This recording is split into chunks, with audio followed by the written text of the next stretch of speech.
मिथिला में भगवती उपासनाक प्राचीन परंपरा रहल अछि।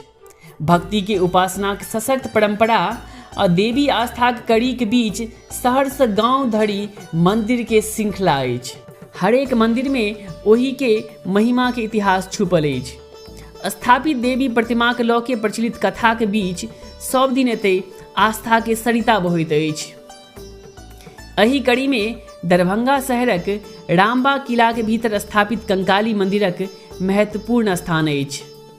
जे किओ भक्त नीक मोन सँ एते पहुँचे छथि, मैया हुनक पुकार सुनै छथिन आ हुनक मनोकामना पूर्ण करै छथिन।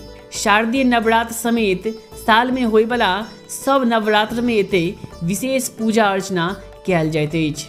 एही दौरान भक्त के भारी भीड़ उमड़े अछि। ओना एते सब दिने श्रद्धालु के भीड़ देखल जा सकैत अछि। 1802 ईस्वी में एते प्रतिमा के स्थापित कयल गेल छल। मंदिर के वर्तमान में जे भव्य आ विशाल स्वरूप अछि, ओही के निर्माण 1934 में भूकंपक बाद कयल गेल छल।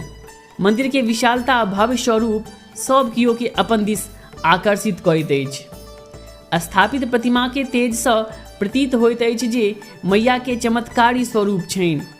बेसी समय धरि एते पूजा अर्चना मात्र राज परिवार दिसन सँ कयल जाइत छल, मुदा वर्तमान में एही के स्वरूप सार्वजनिक अछि।